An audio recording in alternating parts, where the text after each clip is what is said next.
You need to leave. The VIP room is not for people like you. This is the last time I'm going to say it." The receptionist's voice was laced with ice. Maya, the woman she was addressing, stood her ground. "But I booked this 3 weeks ago," Maya replied, holding up her phone with the confirmation. "I've already paid. Why is it suddenly unavailable?" The hotel manager's face hardened into a mask of contempt. "We've given the suite to a more suitable client. You clearly don't belong here. This isn't a budget motel. We have standards." Maya's voice dropped to a dangerously quiet level. "And what standards are those, exactly?" The manager's patience snapped. "Ma'am, you're creating a scene. Take the standard room we're offering, or you'll be arrested for disturbing the peace." But they had no idea who they were threatening. The woman they were discriminating against, the woman they were about to have arrested, was their new boss. And her phone was recording every single word. As this story unfolds, if you believe that every person deserves respect, regardless of who they are, take a moment to hit the subscribe button, share this video, and type "justice" in the comments below. Maya Richardson was not born into privilege. 25 years ago, she was a 19-year-old single mother pushing a housekeeping cart down the halls of the Grand Plaza Hotel. Earning just $8 an hour, she worked double shifts to keep the lights on in a tiny studio apartment, all while dreaming of something more. But Maya possessed assets money could never buy: a clear vision, relentless determination, and an unshakable belief that every human being deserves to be treated with dignity. While scrubbing toilets and changing linens, she was a student of the world around her. She observed how the hotel operated, how guests were treated, and more importantly, how some were treated better than others, based on nothing more than the color of their skin. She saw wealthy white guests receive complimentary upgrades, while black families with reservations were turned away with flimsy excuses. She heard the staff mock guests they deemed unworthy. Every instance of prejudice she witnessed only fueled her resolve to one day revolutionize the entire industry. Maya didn't just work. She studied. During her breaks, she devoured hospitality textbooks borrowed from the library, learning about management, customer service, and the financial heartbeat of the business. While others complained, Maya calculated occupancy rates in her head. After 3 years of saving every penny, she enrolled in night classes, earning a degree in business administration. Through it all, she had identified the industry's fatal flaw: a focus on profit over people. She knew there was a better, more profitable way: treat every guest like royalty, and they would become loyal for life. Her first opportunity came with a failing budget hotel. She pitched the desperate owner a deal, let her manage the property for a share of the profits. He agreed. In 18 months, she transformed the hotel into one of the city's most profitable, all built on a foundation of exceptional service and a diverse staff who made every guest feel valued. That single success was the seed that grew into the Richardson Hospitality Group. Over the next 15 years, Maya acquired one property after another, her empire expanding to 47 luxury hotels. Yet her philosophy remained unchanged: dignity and excellence for every guest. She never forgot her roots. That's why she continued to visit her hotels undercover, booking rooms under false names and dressing modestly to experience them as an ordinary guest. It was more than quality control. It was a promise to herself that the ugliness she had witnessed as a young housekeeper would never fester in an establishment bearing her name. This brings us to 3 days ago. The Pinnacle Hotels chain, a struggling group of 15 properties, was finally for sale. Maya had been watching them for months, hearing whispers of their discriminatory practices. The acquisition was a masterstroke of secrecy, executed through shell companies, so that Pinnacle's management remained clueless about their new owner. The plan was simple. Maya would visit as a guest, document the problems firsthand, and then reveal herself and clean house. 2 days after the deal closed, she booked the VIP suite at their flagship property under the name Maria Robinson. She chose a modest outfit and traveled alone. The confirmation was clear: VIP suite, $800 a night, prepaid in full on her personal credit card. But the real test wasn't about the booking. It was about how the staff would treat a black woman, traveling alone, who had reserved their very best room. Maya had a sinking feeling they were about to fail, spectacularly. The night before, Maya held an emergency board meeting, I want everyone on standby, she told her executives. If the rumors about Pinnacle are true, we're going to move fast. Her team was ready. Her assistant, Thomas, had compiled files on every employee. Her operations head, Diane, had a team of Richardson's best managers ready to take over. Her legal team had termination papers and lawsuits prepared. Are you sure about this? Thomas had asked. We could just walk in and announce the takeover? Maya shook her head. The only way to understand a problem is to experience it. To fix this culture, I need to know exactly how deep the rot goes. At precisely 3:30 p.m. the next day, Maya approached the front desk, pulling a simple rolling suitcase. She wore a plain black pantsuit from a department store. She was invisible, and that was the point. The lobby was grand, marble floors, crystal chandeliers, but it felt cold, lacking the warmth of a true luxury hotel. Two employees stood behind the desk, a young woman with a practiced smile and a man in his 30s fussing with his tie. Maya stood directly in front of them and waited. And waited. Both were aware of her, yet neither made eye contact. The woman typed, the man shuffled papers, anything to avoid acknowledging her. After 3 full minutes of being pointedly ignored, Maya cleared her throat. Excuse me, I'd like to check in. The blonde receptionist finally looked up, her expression one of annoyance. Name? She asked, her tone clipped. No welcome, no smile. Maria Robinson, Maya said. I have a reservation. The receptionist's fingers tapped slowly at the keyboard, her eyes repeatedly flicking up to assess Maya's simple attire. She finally mumbled. There seems to be a problem with your reservation. Maya's stomach tightened, but her voice remained level. What kind of problem? The VIP suite you booked. It's unavailable. Unavailable? Maya asked, holding up her phone. I booked it 3 weeks ago. It's confirmed and paid for. The receptionist waved a dismissive hand at the screen. Sometimes the system has glitches. Maya's patience began to fray. This wasn't an online booking. I called and spoke to a Jennifer. She confirmed the suite and charged my card $800 immediately. Well, it's unavailable now, the receptionist said flatly. We can offer you a standard room. For the same price? Maya asked, incredulous. Yes, that's the rate. So, you want me to pay a VIP price for a standard room because you gave my reservation away? The woman's smile was pure plastic. We're trying to accommodate you, ma'am. Accommodate me for a problem that didn't exist until I walked through that door? Maya shot back. The male clerk finally chimed in, his voice oozing condescension. Ma'am, management reserves the right to modify reservations based on operational needs. Operational needs, Maya repeated, the familiar burn of prejudice rising in her throat. Or did someone more desirable want my suite? Before they could answer, a loud voice echoed through the lobby. Peterson, good to see you. Both employees instantly transformed. Their stiff postures relaxed. Their fake smiles became genuine. Mr. Keller, welcome back, sir, the clerk, Peterson, gushed, rushing to greet a man in an expensive suit. Delayed as usual, Keller grumbled, his platinum watch glinting in the light. But I'm here now and ready for that VIP suite. Maya's blood ran cold. It was her suite. Of course, Mr. Keller, Peterson said smoothly. We have it ready for you. Maya stepped forward. Excuse me, that is my suite. I have a confirmed reservation. Peterson's irritation returned. Ma'am, as I explained, there were no complications, Maya cut him off. You're giving my paid reservation to someone who just walked in. Keller sized her up with a dismissive glance. I'm a platinum member. I've been coming here for 8 years. And I have a reservation I paid for 3 weeks ago, Maya stated calmly. The receptionist intervened. Mr. Keller, your suite is ready. The blatant favoritism was staggering. So my confirmed prepaid reservation means nothing? Peterson's patience snapped. Mr. Keller is one of our most valued guests. And I'm not? Maya challenged. The question hung in the air. Keller, however, had no such qualms. Some guests are more important than others, he said bluntly. He then pulled out a thick money clip, peeled off several $100 bills, and slid them across the counter to Peterson. I'm sure we can make this work. In a single, fluid motion, Peterson covered the cash and slid it out of sight.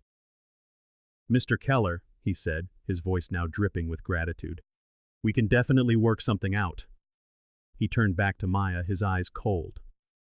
"Ma'am, your reservation has been canceled due to overbooking." "Overbooking?" Maya repeated. "A minute ago it was a complication. Which lie is it?" "There's no need for hostility," Peterson warned. "You mean it's been canceled because he bribed you?" Maya said, gesturing toward Keller. Keller's face flushed. "That was a contribution to ensure excellent service." "A bribe," Maya stated flatly, "to steal my room." That was it. Peterson made the call that would end his career. Instead of de-escalating, he chose to intimidate. "Ma'am, if you continue to cause a disruption, I will have security remove you." He reached for his radio. Maya glanced around the lobby. Other guests were now watching, some recording on their phones. None of them knew they were witnessing the owner of the hotel being threatened in her own lobby. Within seconds, 2 security guards materialized. They moved with an unnerving efficiency, as if they were used to dealing with guests who didn't belong. "We have a situation," Peterson said into his radio, loud enough for everyone to hear. "Guest refusing to comply." One of the guards approached her. "Ma'am, I need you to step away from the desk." Maya held up her phone. "I have a confirmed paid reservation for the VIP suite." The guard barely looked. "Hotel management has the right to modify reservations." "They stole my room after being bribed," Maya said, her voice dangerously calm. The collusion was nauseating. "Ma'am," the second guard said, "lower your voice and accept the alternative room." "I want to speak to the general manager," Maya demanded. "I am the manager on duty," Peterson declared, emboldened by his backup. "And due to your disruptive behavior, your reservation is now officially canceled." "You can't do that." "I just did," he said with a smirk. "It's in our terms and conditions." Maya's phone buzzed relentlessly in her pocket. It was her executive team, waiting. "Fine," she said, her voice like steel. "Cancel it. But I want a full, immediate refund." Peterson's smile turned predatory. "Unfortunately, due to processing fees and the short notice of your cancellation, we can only offer a partial refund." The manager, Peterson, spoke the words as if reading from a script. "After administrative costs, you'll receive approximately $400 back." Administrative costs? The phrase hung in the air, absurd and insulting. Maya stared at him, a cold disbelief washing over her. "You're stealing my suite, surrounding me with security, and now you're keeping half of my money?" Peterson's lips curled into a thin, satisfied smile. "Ma'am, those are the terms you agreed to when you made the reservation."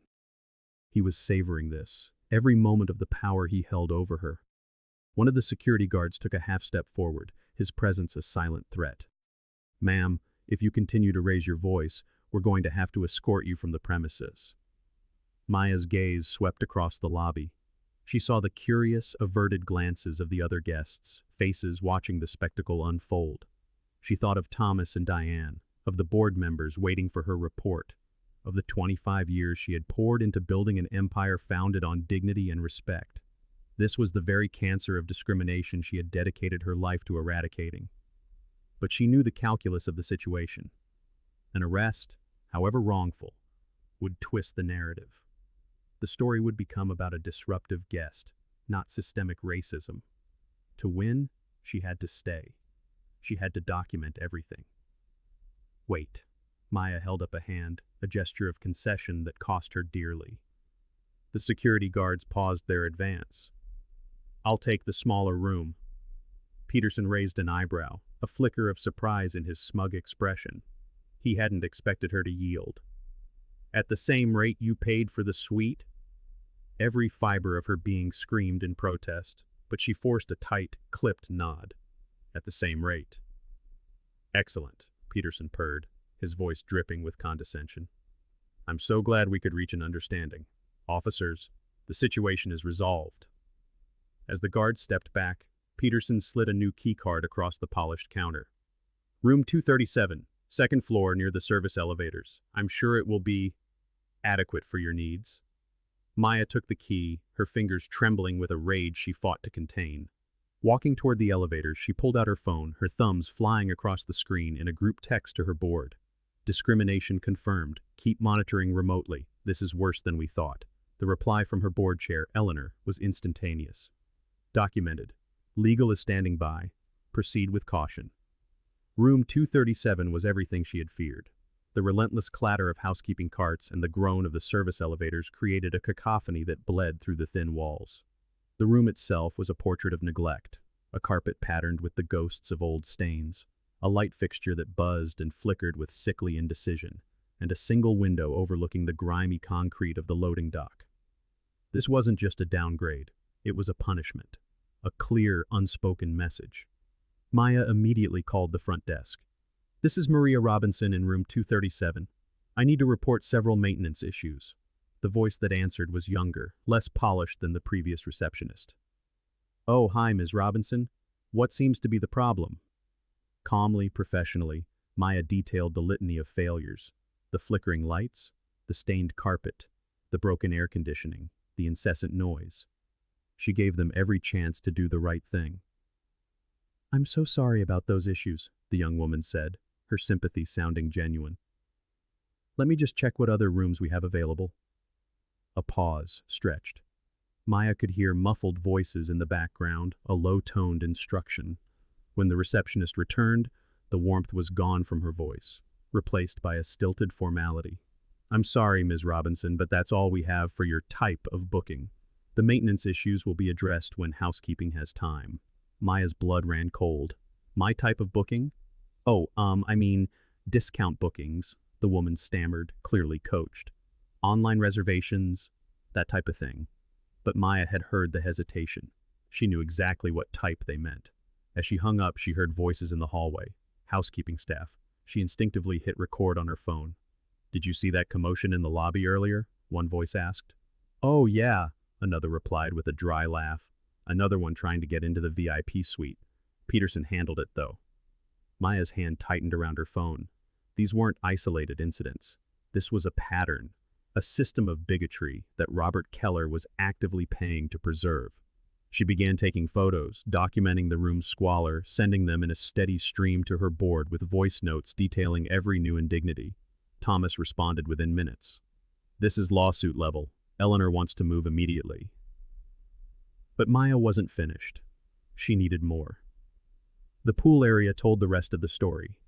A young attendant looked her up and down, his posture radiating disapproval. "Can I help you?" His tone implied she was lost. "I'm a guest. Room 237. I'd like to use the pool." "Room key?" He examined the key card for an unnervingly long time before handing it back. "Pool closes in 30 minutes, he said curtly, gesturing vaguely toward a sign that clearly stated it was open for another 3 hours. "I'll just swim for a few minutes," Maya said, her voice even. "You'll need to shower first. Health regulations." As he spoke, she watched 2 white guests walk past him, unchallenged, and dive directly into the water. No key check. No lecture on early closing times. No mention of health regulations. At the hotel restaurant, it was the same suffocating script. Despite having a reservation and a nearly empty dining room, the hostess tried to seat her at a tiny table wedged against the swinging kitchen doors. When Maya requested one of the dozens of empty tables with a view, she was told they were reserved for walk-in guests. The logic was so brazenly false it was almost comical. The pattern was unmistakable, documented, and about to become very, very expensive for Pinnacle hotels. It was at the concierge desk that she found a single crack in the wall of hostility. A young black woman named Sarah approached her cautiously, her name tag gleaming on her uniform. "Ms. Robinson," she whispered, "I'm Sarah. I just wanted to apologize for what happened in the lobby. That wasn't right." Maya studied the young woman's face and saw genuine distress, a stark contrast to the feigned politeness of the other staff. "Thank you, Sarah. I appreciate that." "I've worked here for 2 years," Sarah continued, her eyes darting around nervously. "I've seen this happen before.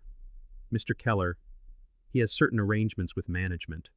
Some guests just get treated differently." Just then, Maya's phone buzzed, a video call from Eleanor.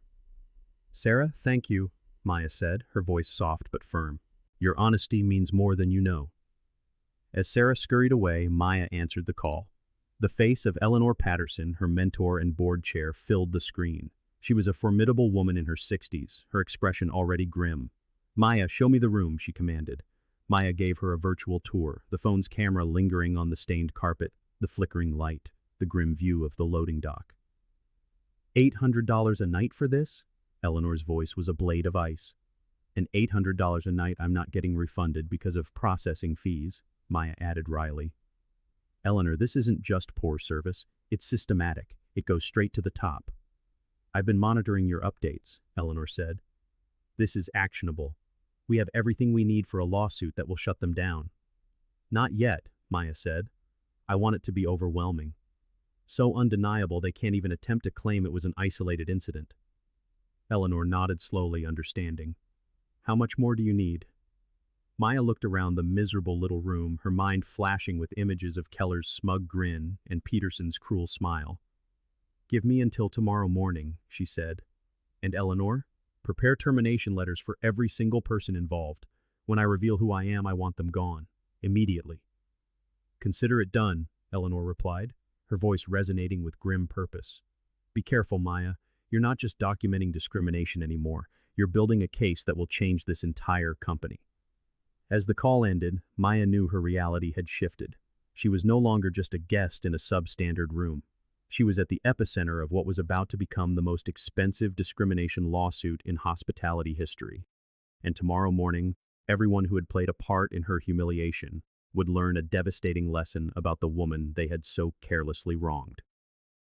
The next morning, after a sleepless night spent listening to the groans of the hotel's machinery, Maya decided to test the limits. Her original VIP booking confirmation was still active on her phone. It was time to visit the executive lounge. The elevator opened onto the 15th floor, and the sound of refined laughter and clinking glasses drifted down the hall. At the lounge entrance, a staff member stood guard, a sentry at the gates of privilege. His name tag read, Marcus. Good morning, Maya said politely, holding up her phone. Maria Robinson. I have executive lounge access with my booking. Marcus gave the screen a cursory glance. I'm sorry, ma'am. This area is for VIP guests only. I am a VIP guest, Maya stated, her voice level and firm. I booked the VIP suite. The confirmation clearly states lounge access is included. He shifted uncomfortably. I'll need to check with management. Just then, a familiar booming laugh echoed from within the lounge. Robert Keller. Maya stepped to the side and saw him, holding court at the best table by the window, a feast spread before him, a half-empty mimosa in his hand. Is that Mr. Keller? Maya asked, her voice laced with steel. At the mention of the name, Marcus's posture changed. Mr. Keller is one of our most valued guests, he said, as if that explained everything. He has permanent lounge privileges. And I have privileges that I paid for, Maya countered. So why am I being denied entry? Before he could invent another excuse, the two security guards from the day before materialized in the hallway. They hadn't been called. They had been waiting, preemptively summoned. Ma'am, we're going to have to ask you to step away from the entrance, the first one said. Why? I have a right to be here. Mr. Keller has requested no disturbances during his breakfast, the second guard offered, as if one guest's whim could nullify another's paid contract. A hot surge of anger rose in Maya's chest. So one guest can ban another guest from amenities they paid for? Ma'am, we need to keep our VIP guests comfortable, Marcus said weakly. I am a VIP guest. The words erupted, louder than she intended, echoing in the quiet opulence of the hallway. I paid for VIP access. I have the confirmation right here. Inside the lounge, Keller turned toward the commotion. His eyes found Maya, and a slow, triumphant smirk spread across his face. He lifted his mimosa in a mocking toast, a silent celebration of her exclusion. The guards moved in, forming a wall between her and the entrance. Ma'am, if you continue to cause a disturbance, we will escort you back to your room. Maya looked at Keller's smirking face, at the guards treating her like an intruder, at Marcus, who couldn't meet her eyes. In that moment, the final piece of her strategy clicked into place. I need to make a phone call, she said quietly. She walked to a corner of the hallway, out of earshot but still in Keller's line of sight. She dialed the direct conference line to her boardroom. Emergency board meeting, she said when Eleanor answered. Now. Within 2 minutes, all 7 board members were on the line. I've seen enough, Maya began, her voice low and dangerous, a tone her board knew preceded a corporate execution. This is systematic, institutionalized racism from the top down. She quickly relayed the executive lounge incident, Keller's smug toast, the entire 18-hour ordeal. They are allowing one racist guest to dictate policy. This is a civil rights violation on multiple levels. Jonathan Webb, their chief legal counsel, spoke first. Maya, this is textbook. We have enough for a federal lawsuit right now. I want more than a lawsuit, she replied. I want heads to roll. Activate Plan B. I want the entire board here, on site, tomorrow morning. Maya, Eleanor said, her voice cautious. Once we do this, there's no going back. The media attention will be massive. Good, Maya snapped. Let it be a warning to every hotel in this country that this will cost them everything. The transition team can be in place by morning, Thomas added. New management, legal, everything. Do it, Maya commanded. And Thomas, revoke Robert Keller's platinum status and issue a lifetime ban from all 47 Richardson properties, effective immediately. With pleasure, Thomas replied. The board is unanimous, Maya, Eleanor confirmed. This ends tomorrow. After ending the call, Maya walked toward the elevator. As she passed the lounge, her eyes met Keller's through the glass. She gave him a small, knowing smile, a smile that made his own falter. He had no idea he was toasting his own banishment. She found Peterson in the lobby, schmoozing with a potential client. With her phone discreetly recording, she approached him. Mr. Peterson, we need to discuss the treatment I've received. His plastic smile snapped into place. Miss Robinson, I trust you're finding your accommodation satisfactory. You mean the room next to the service elevator with the broken air conditioning? The one I'm paying VIP suite prices for? His smile didn't waver. Sometimes such arrangements are necessary for operational efficiency. Operational efficiency? Maya repeated. Is that the corporate term for denying black guests access to amenities they paid for? He glanced around nervously. Ma'am, I think you're misinterpreting our customer service model. Am I? She held up her phone, playing a few seconds of the housekeeper's conversation.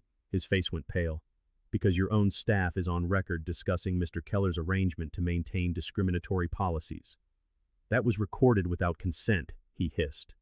In a public space, Maya countered. Perfectly legal. Tell me, Mr. Peterson, is it customer service when a guest pays bribes to deny service to other customers based on their race? He realized he had walked into a trap. I think this conversation is over. But as he turned to leave, Maya saw it happen again. A black family, parents with 2 small children bubbling with vacation excitement, approached the front desk. The same subtle shift in the staff's demeanor. The same hesitations, the same polite, coded racism. We booked the family suite on the 8th floor, she heard the father say, confused. But they're saying it's not available. Maya could not let this stand. She walked over to the family. Excuse me, she said gently to the father. What room did you book? The family suite, he replied. They're trying to put us in 2 separate rooms. Maya turned her gaze to the receptionist. Why isn't there reserved room available? That is a private matter between the hotel and our guests, the woman replied coldly. Maya pulled out a personal card and handed it to the father. Document everything, she whispered. Every conversation, every name. Call me tomorrow. Peterson reappeared at her side like a shark sensing blood. Ma'am, I must ask you not to interfere with our guests. Maya looked from the hopeful faces of the children to Peterson's hostile glare. Interference wasn't the right word. What she was about to do was a cleansing. Miss Robinson, the manager's voice was a low growl of strained patience. I'm going to have to ask you to stop interfering with our guest relations. I'm not interfering, Maya replied, her own voice a stark, calm contrast to his rising anger. I'm advising fellow guests of their rights. If you continue disrupting hotel operations, I'll have you removed from the property entirely, Peterson threatened. His voice boomed, a deliberate performance for the silent, watching lobby. Maya's gaze swept across the room, past the curious onlookers, to the black family being condescended to, a quiet tableau of systemic discrimination happening in broad daylight. She knew, with a certainty that settled deep in her bones, that tomorrow, Mr. Peterson would learn that threatening to remove the hotel's owner from her own property was a career-ending mistake. As Maya turned from the scene, a hushed voice called her name. It was Sarah, a young woman from the front desk, her eyes darting nervously around the lobby. "Miss Robinson," she whispered, leaning in close, "I need to tell you something. What you're seeing, this isn't new. Mr. Keller has been paying managers for years to keep certain guests out of the better rooms. It's not just him. There are others." Maya's heart began to hammer against her ribs. "How long has this been going on?" "Since before I started here 2 years ago," Sarah admitted, her voice trembling. "They call it maintaining clientele standards, but we all know what it means. Some of us have complained to corporate, but nothing ever changes." Maya didn't hesitate. She pulled out her phone, the screen illuminating her determined face. The call connected on the first ring. "Jennifer, it's Maya." She bypassed all pleasantries. "I need termination papers prepared for James Peterson, front desk manager at the Pinnacle flagship. I also need you to launch a full, unannounced investigation into discriminatory practices across all Pinnacle locations." There was a brief pause on the other end. "Maya, on what grounds?" "Documented discrimination, accepting bribes to deny service to minority guests, and threatening to remove paying customers for objecting to racist treatment." "I'll have the papers ready by morning," Jennifer replied, her tone now crisp and efficient. "Maya, this is going to be a media firestorm when it breaks." "I'm counting on it," Maya said grimly. "I want every hotel manager in this country to see what happens when you let prejudice check into your property." As she ended the call, she knew tomorrow would be more than just a revelation. It would be a message, sent to an entire industry. The woman they had tried to humiliate was about to expose them to the nation. But first, there was one more night to endure. One more night in the cramped, forgotten room they'd assigned her. A punishment cell with a view of a brick wall, the rumbling of service elevators her only company. And it was there, in the heart of the hotel's neglect, that Maya finalized the plans for a corporate reckoning that would change Pinnacle Hotels forever. The next morning, at precisely 8:47 a.m., the world shifted on its axis.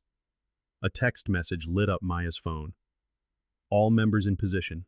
Legal team ready. It's showtime." Since dawn, 7 black SUVs had slipped into position around the hotel, silent and imposing. Board members and corporate attorneys were now entering through different doors, their arrivals timed to the second. From the panoramic window of the executive lounge, Robert Keller noticed the first SUV, then the second. His coffee cup froze halfway to his lips as a third pulled up, and he watched, his blood turning to ice, as men and women in impeccably tailored suits emerged, converging on the hotel from every conceivable entrance. Something was very, very wrong. He rushed to the lobby to find Peterson frantically trying to understand the sudden corporate invasion. "What is going on? Who are all these people?" Just then, the elevator doors opened, and Maya emerged, calm and composed. "You," Keller pointed a shaking finger at her. "This is your doing. Whatever you think you're doing, it won't work. I practically own this place." Maya offered a serene, chilling smile. "That's interesting." A crackle echoed through the building as the hotel's PA system came to life. "All staff are to report to the grand ballroom immediately for a mandatory emergency meeting." Peterson looked panicked. "I didn't call any meeting. Who authorized this?" Maya simply checked her phone. "You're about to find out." The grand ballroom buzzed with confusion. As the staff filed in, Maya's board members positioned themselves discreetly around the room. Peterson, his face pale, tried to block Maya at the door. "This meeting is for employees only." But before he could finish, Eleanor, one of Maya's most trusted board members, stepped forward, her presence radiating an authority that silenced him instantly. "She most certainly belongs here." Corporate lawyer Jennifer Chen took the stage as Maya walked toward it. "Ladies and gentlemen, Pinnacle Hotels has been acquired by the Richardson Hospitality Group." Shocked whispers erupted through the room. "The new owner," Jennifer continued, her voice cutting through the noise, "is here with us today." Maya stepped to the microphone. A wave of recognition, then disbelief, swept through the crowd. The woman they had dismissed, the guest they had wronged, now held all of them in the palm of her hand. "My name," she began, her voice clear and steady, "is Maya Richardson. I am the founder and CEO of Richardson Hospitality Group, and as of last week, I own this hotel and I employ every single person in this room." The color drained from Peterson's face. Somewhere in the crowd, the shattering of a coffee cup echoed in the sudden, dead silence. For 2 days, Maya continued, I experienced systemic discrimination that violates federal law. On the large screens behind her, security footage began to play. Keller's discreet handoffs of cash, Peterson's booming threats, the quiet, persistent mistreatment she had endured.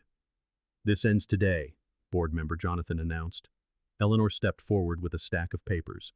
Mr. Peterson, your employment is terminated, effective immediately. One by one, she called more names. Marcus from the lounge, David from the front desk, Robert from security. Each was handed a pink slip. Keller tried to slip away, but Maya's voice stopped him cold. Mr. Keller, we need to discuss your platinum status. Eleanor handed him a single document. You are permanently banned from all 47 Richardson properties nationwide. You can't do this, he sputtered. You bribed my staff to discriminate against minority guests, Maya replied, her voice unwavering.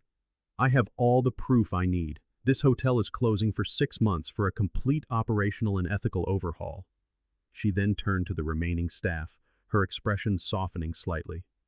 From this day forward, every guest will be treated with dignity and respect, regardless of their race or appearance. Any form of discrimination will result in immediate termination. She gestured towards the back of the room. And Sarah Williams will be entering our management training program starting Monday. Sarah's eyes welled with tears of disbelief and gratitude. This hotel, Maya concluded, her voice ringing with promise, will become a place where everyone is truly welcome. That evening, Maya finally checked into the presidential suite she should have received 2 days earlier, escorted by her board of directors. 6 months later, the hotel reopened. Sarah was the new assistant general manager. Customer satisfaction was at a record high and revenue had increased by 30%. The transformation was complete. Maya's story sent a shockwave through the industry, a powerful reminder that discrimination isn't just morally bankrupt, it's bad for business. True hospitality, she had proven, has no room for prejudice.